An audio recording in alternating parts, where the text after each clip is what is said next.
तुमने सब्जी में अजवाइन क्यों डाल दिया? तुम जानती हो ना, मुझे इससे एलर्जी होती है। माफ कर दीजिए मम्मी जी, मुझे तो पता ही नहीं था। दीदी जल्दी से जाकर मम्मी के लिए पानी लेकर आओ।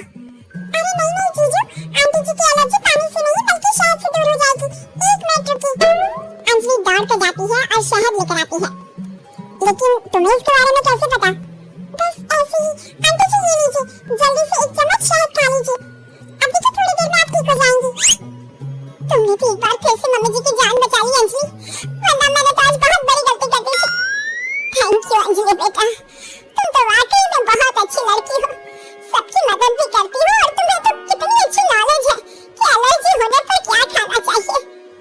वाकई में तुम बहुत इंटेलिजेंट लड़की हो Anjali, thank you so much. कुछ दिनों के बाद दादी, मुझे ऑफिस के लिए देर हो रही है, मेरी एक फाइल है, जरा आप उठा कर रख देना, मैं शाम को आकर आपसे वापस मांग लूंगा, और जरा ध्यान से रखना, बहुत इंपॉर्टेंट फाइल है। ठीक है अमित, मैं आपकी फाइल अच्छे से संभाल कर रखूंगी। अमित के जाने के बाद देखो अंजलि, ये अमित की ऑफिस की बहुत इंपॉर्टेंट फाइल है, मैं जानबूझकर इसे कहीं पर छिपा दूंगी और तुम्हें बता दूंगी कि ये फाइल कहाँ रखी है। बस जैसे ही वो मुझसे फाइल ढूंढने के लिए कहेगा, तुम फाइल झटपट ढूंढ कर ले आना और उसे दे देना। हाँ दीदी, मुझे इस घर की बहू बनाने के लिए आप कितनी मेहनत कर रही हैं। शाम के बाद भाभी, मैंने आपको एक फाइल संभाल कर रखने को दी थी, प्लीज जरा वापस दे दीजिए ना, मुझे प्रेजेंटेशन बनाना है। निधि उस फाइल को ढूंढने का नाटक करती है। क्या करूं देवर जी, आपकी फाइल मिल नहीं रही मुझे। अरे भाभी, ये आप क्या कह रही हैं? अगर वो फाइल नहीं मिली तो मेरा प्रमोशन नहीं होगा, बहुत इंपॉर्टेंट फाइल है। अमित, ये रही तुम्हारी फाइल, दीदी ने ऐसे ही बैठक में छोड़ दी थी और वो काम करने वाली आती है ना, वो इसे उठाकर डस्टबिन में डालने वाली थी, लेकिन सुबह मैंने तुम्हारी बात समझी थी तो संभाल कर रख दिया। अंजलि, मैं कैसे तुम्हारा शुक्रिया अदा करूं? तुम जानती नहीं तुमने मेरे लिए आज क्या किया है। अगर ये फाइल खो जाती ना तो मेरा बहुत बड़ा नुकसान हो जाता। देवर जी, मैं तो आपसे पहले से कह रही थी, मेरी बहन अंजलि बहुत अच्छी है।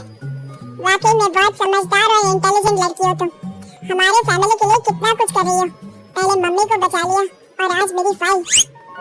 अगले दिन मुझे लगता है कि अमित भी अंजलि को धीरे धीरे पसंद करने लगा है। तुमने फिर से वही कहानी कहना शुरू कर दिया।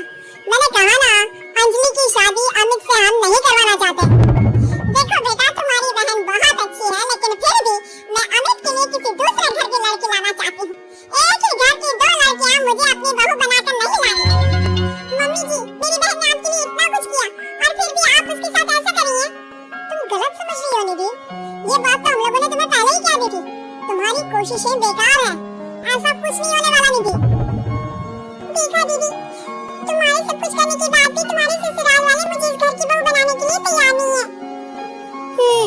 लगता है अब एक आखिरी खेल खेलना पड़ेगा और देखना, उसके बाद सब ठीक हो जाएगा।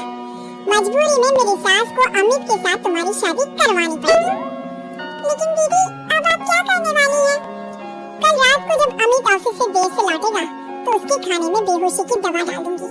तुम चुपचाप उसके कमरे में उसके बेड पर जाकर ले जाना, कुछ करने की जरूरत नहीं है, बाकी का सारा काम मैं संभालूंगी। निधि और अंजलि मिलकर अमित को फंसाने का प्लान बनाते हैं। दोनों अमित के खाने में बेहोशी की दवाई डाल देते हैं। भाभी, बड़े जोरों की भूख लगी है। दीदी तो सो गई है, आपके लिए खाना मैं लगा देती हूँ। हाँ हाँ बिल्कुल, वैसे रात काफी हो गई है, तुम सोई क्यों नहीं? मैं तुम्हारा इंतजार कर रही थी, सोचा तुम ऑफिस से लौट कर आओगी, खाना कौन देगा, बस इसीलिए। तुम कितनी अच्छी हो अंजलि, सबका कितना ख्याल रखती हो। थोड़ी देर के बाद खाना खाकर अमित गहरी नींद में सो जाता है और अपने प्लान के हिसाब से अंजलि उसके पास जाकर लेट जाती है। अगली सुबह, मम्मी जी ये देखिए, अमित मेरी बहन अंजलि से कितना प्यार करता है और कल रात को तो उन दोनों के बीच